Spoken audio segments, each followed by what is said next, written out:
Little did I know. From Shadows to Light, my story. Chapter 1. From Shadows to First Light. Born into chaos and love in Cohoes, David, the youngest of the little triplets, learns early that memory, shame, class, faith, music, and masculinity will tug him in different directions. Yet the pull toward gentleness and purpose keeps showing through. Bomb threats and spotlights, from juvenile court to the Cohoes Music Hall.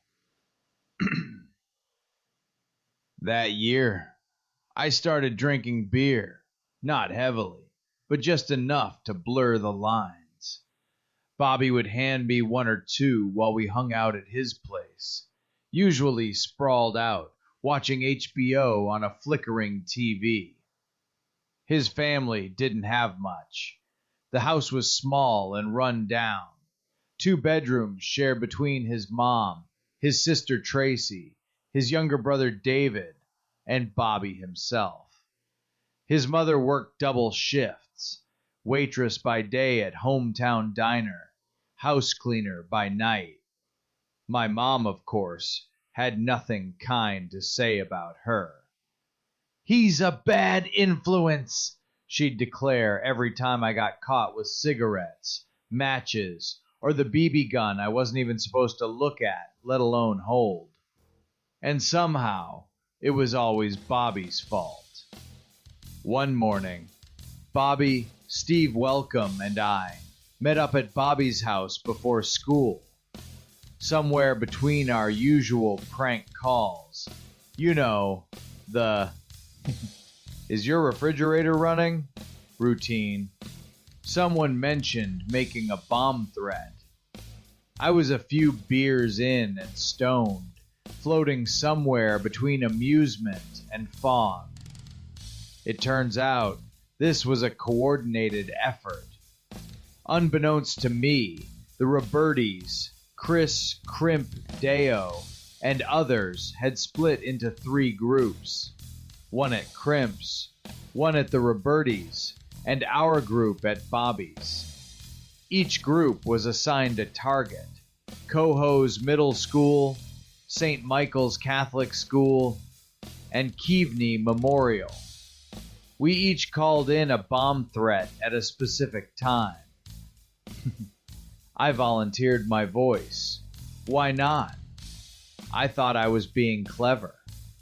A few days later, while sitting in Mr. Snyder's history class, I ran my mouth a little too much. That's what got us caught, at least Bobby and me. Someone else gave up the others' names to Detective Winter, who already knew me well. His family lived upstairs from us in a flat my parents rented out. That moment, my name being called over the school loudspeaker, "David Little, please report to the principal's office," marked the start of my juvenile record. I thought I was getting called in for skipping school, but instead, I walked into the office and was met by Mr. Winter and another man in a suit, a Cohoes police detective. They handed me a sealed envelope, a court summons. I was to appear at the juvenile precinct with my parents to answer for my part in the bomb threats. It all unfolded fast. I was assigned counsel. The charges? I can't even remember them. Just that it stemmed from the bomb scare. Each of us went through the court process separately. In the end, we were all sentenced. My punishment? 6 months probation and 30 hours of community service. I served mine by cleaning windows at St. Marie's Parish on Saturdays. Around this time, I started hanging out with a new kid, Chris Bramer. He was the kind of kid parents warned you about. Came from a rough home, in and out of juvie, older brother in jail. But to me, Chris was just a guy who didn't pick on me or try to control me. We didn't live near each other, but we crossed paths at school. I remember one day he told me about working in the cloakroom at the Cohoes Music Hall. Said he helped usher guests during shows and split the tips with the house manager, Ruth Vore. That's how he could afford cigarettes, he explained. Either someone older would buy them for him, or he'd use a vending machine at places like the Central Avenue fire station. Chris introduced me to Ruth. He said I should come down and meet her. I needed special permission. Shows let out around 11, sometimes later, and my curfew was still firmly set at 8. Surprisingly, Mom agreed after Jim vouched for Ruth. He was already involved with the Off-Season Players, a local theatrical group that performed at the music hall. He told Mom it was technically volunteer work, just tips here and there, and she relented. Dad drove me down to meet her.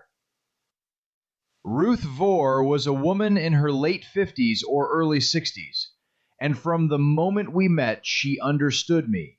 She didn't flinch at my offbeat sense of humor or how I dressed or spoke.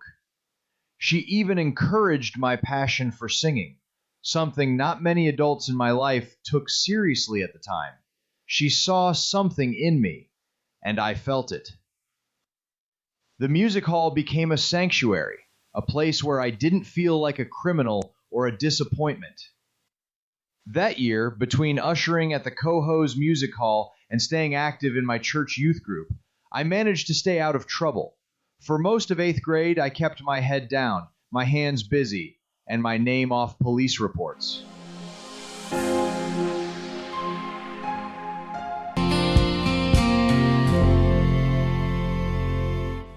Thank you for spending this time with me, the Pussycat Wizard.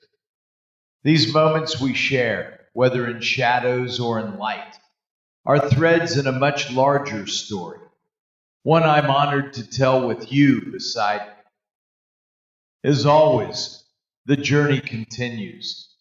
The next chapter subsection is waiting, and I'd be honored if you'd walk with me a little further down this road. Until then, keep the wonder alive, and I'll see you in the next episode of Little Did I Know.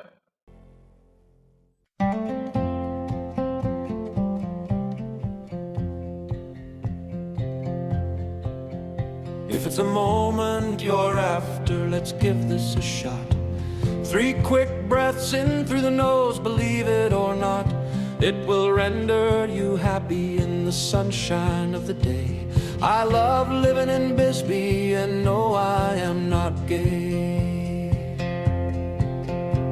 The flowers do smell so wonderful in spring. I sit on my porch, a throne for a king. My libido is for magic, man or woman, it's not. So celibacy, I'm after magic mushrooms and pot. It's my life, I've chosen, like it or not. Bullfrogs and butterflies, Aunt Ruth, she had wrote.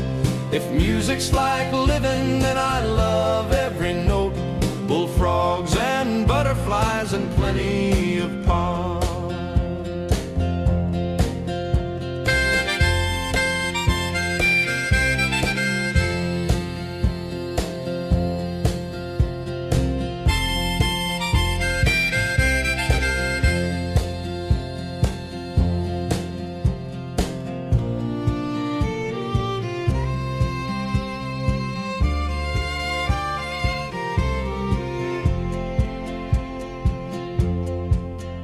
In the streets of Cohoes, where I call my home, with Sharon, Debbie, Doreen, James, and William, we all roam.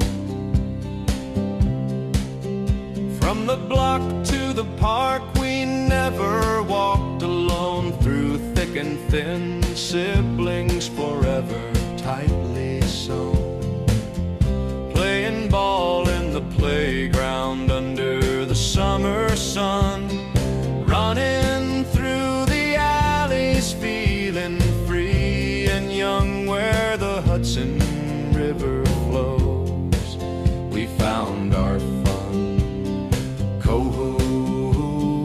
small town where childhood begun.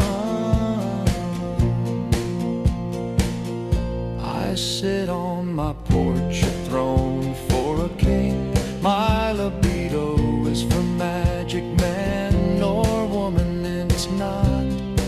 So celibacy I'm after, magic mushrooms and pot.